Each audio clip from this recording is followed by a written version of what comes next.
This machine is super weird, super quirky, really great for some applications, but ultimately a tractor that failed and isn't produced anymore here today. This is a New Holland TV145 bi-directional tractor. We're gonna walk around this machine and show you some of the things that make this so unique and cool.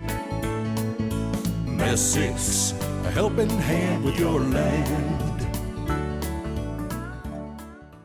So the TV145, there's a couple of things here that make this machine really unique, and the first of them is that it's one of the very few bi-directional tractors that has really had any kind of foothold here in the United States. Every once in a while you do see bi-directional machines in other countries. There's some weird small Italian ones that are out there, but this is one that was actually sold here in the US for a time. Now when I say bi-directional, what I mean is that this tractor can operate either going forward or in reverse by swiveling the entire operator's platform. You can get in this machine, pull a lever, and actually spin the driver's seat from facing forward to facing rearward. And the machine's controls adapt to that switch so that everything works going in that direction. You will see here looking at the middle of the machine, it's also articulated. It bends here in the middle, which gives it a really tight turning radius and makes it really cool for certain applications. Now, since this tractor is bi-directional, can run in either direction, it has both a 3-point hitch and a PTO on both the front and the back of the machine. And you'll see there's hydraulic remotes up here as well to be able to operate hydraulics that might be needed on any of the attachments. Now, what might you do out here? Well, most of the time when you see a TV145 with a front 3-point hitch, it's running a front hay mower. You could have pinned a hay mower here onto the front. Rather than having that machine back behind you, you could have done it here. Now today, this has become more common, right? Like we see ag tractors with butterfly mowers on them and front 3-point hitches, but at this time, this wasn't nearly as common of a thing as it is today, and it was offered early on the TV145. Coming around to the back of the tractor here, you see there's a lot going on here, right? Because this can be set up in a bunch of different ways. Ignore this structure here at this point. You see here in the back of the tractor, what you find is what you would expect in the back of a tractor is a rear 3-point hitch. Now you want to keep in mind here that this tractor can operate in both directions, right? So by taking that swivel seat, turning it around and facing the back, you're able to sit right above your 3-point hitch here. Now, where we usually have seen this used is in highway mowers. That has always been our biggest customer for this tractor historically. You'll see PennDOT has a lot of TV145s with highway mowers on them. We maintain most of those. And this is how they get set up, right? You have your bi-directional tractor with your seat facing out the rear with your boom mower then attached right here to the 3-point hitch. It makes a really nice unit for the operator to use because you're sitting so close to your boom assembly, right? It's not hanging off the side of the tractor the way that we need to set up many new machines here today. You'd also be able to use the back of this like any other tractor, right? You have a regular 3-point hitch, hydraulic remotes, drawbars, PTOs, everything on the back to do any kind of typical farm work that you would expect from a tractor. You'll notice here that this TV145 is equipped with a loader on it as well. Now, most of the time when you see loaders, right, they're usually on the front of a tractor. This one is pinned onto the back. This is a removable loader here that sits on the back of the machine.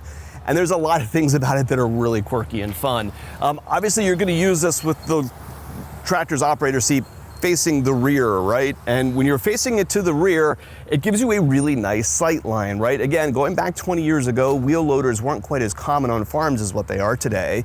And it gave you a machine that you could sit high right above your loader bucket, giving you those really great wheel loader sight lines down to your bucket. And so we found a lot of customers who like these things for moving silage and working in a bunk and that kind of thing. The other fun thing about this loader that makes it really unique is that you can actually operate it like you can with a skid loader, right? If you're coming from some old hand and foot skid loaders from years ago, many of the operators were used to working the bucket and the boom with their feet. And this continues that. This actually has, and you're facing in the rear direction, 2 pedals on the floor in order to operate the loader. You can also do it with the hydraulic levers off on the right-hand side. So you have an option here on how you're gonna operate this unique rearward facing loader. Another unexpected thing about this tractor is that it has a hydrostatic transmission, right? We usually think hydrostatic in small tractors here today, where we usually see it. But years ago, you would have found some farm and utility tractors that had hydrostatics in it, and this is one of them. The tractor is gonna, again, have a hydro in the rear end, not driven by your foot like you might be used to, but with a hand-operated lever that you move between forward and reverse. It has 3 ranges in that hydrostatic that you do want to switch between range 1, 2, and 3 to kind of give you those higher speed operating ranges, or be able to have a lower speed to give a little bit more torque when you go push it into a pile. The one downside of hydrostatic transmissions, and the one flaw that ultimately was in this tractor, is that they're not particularly efficient. So while this is 145 engine horsepower, it ends up only being a little over 100 PTO horsepower. So that hydrostatic transmission wasn't greatly efficient, and it did impact this tractor's ability to do some of that PTO driven work. So let's show you this thing from the inside, because this is where this is really interesting. The first thing you probably want to see is how to spin this seat around. Down here on the floor, there's a lever, and you can see here I have the engine running right now. Now watch what happens. As soon as I lift this lever to turn the seat, it shuts the engine down, right? You can't spin this thing around while the tractor is running.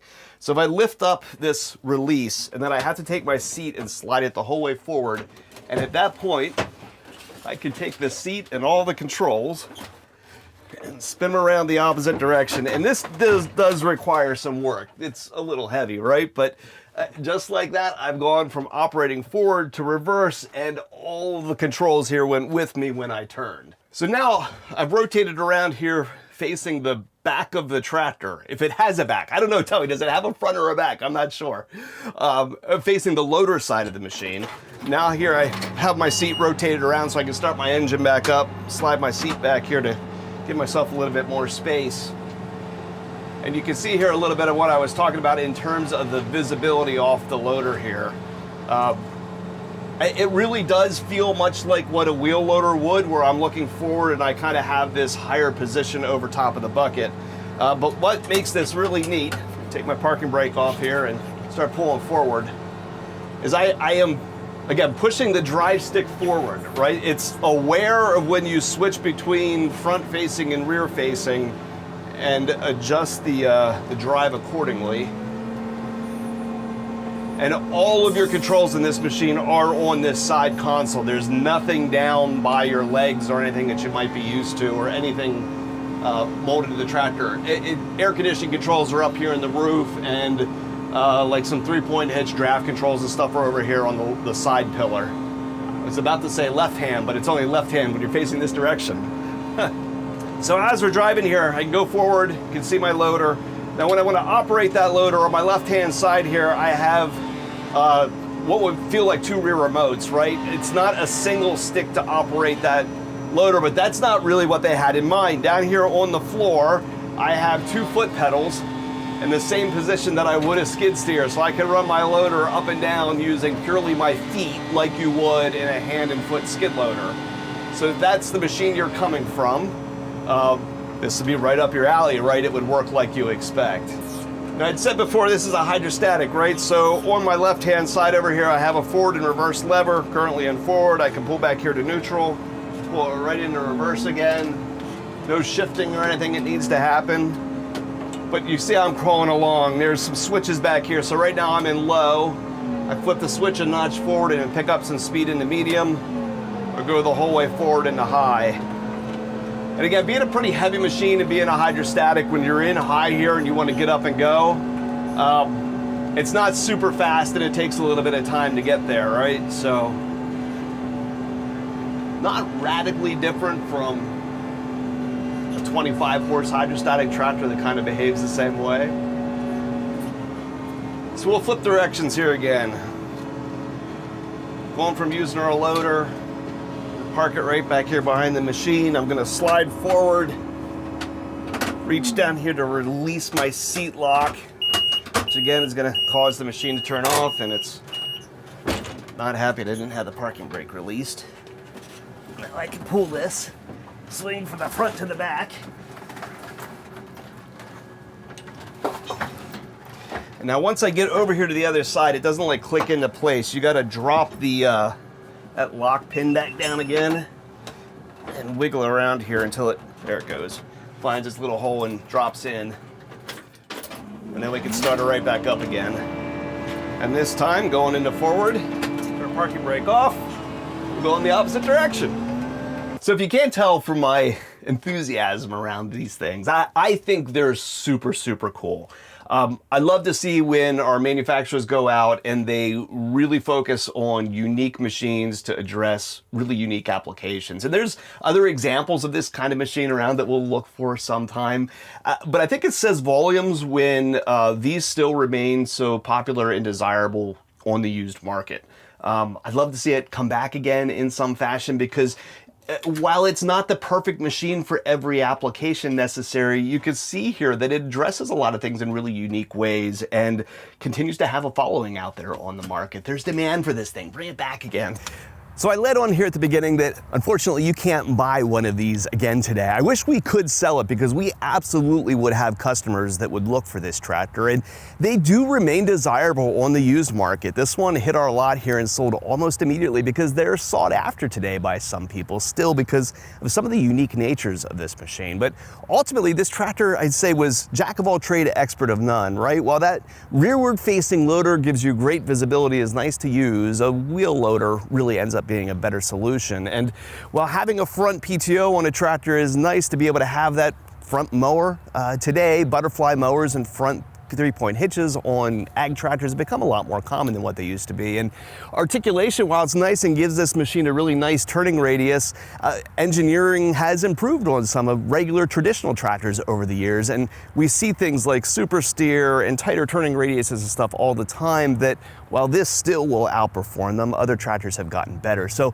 ultimately, some of the things that really made this machine unique in its time can be better addressed by other equipment today. And so it isn't a machine that ever sold in great numbers. And ultimately what happened was this machine continued to be produced in different variants up through Tier 3 engines. And when manufacturers had to go through and make the financial investment to upgrade all of their equipment to Tier 4, this machine wasn't ever being sold in enough volume in order to justify that engineering and investment, and they killed it off at that point and didn't continue moving it forwards. Cool machine. You'll see them regularly here around Messick. There's a surprising number of them out in the field, and I think it's really cool. I love to see the thought that went into this tractor that addressed so many interesting scenarios. So shopping for a piece of equipment and we can help. You got a TV145 that needs some parts or something, give us a call here at Messick's. We're available at 800-222-3373 or online at messicks.com.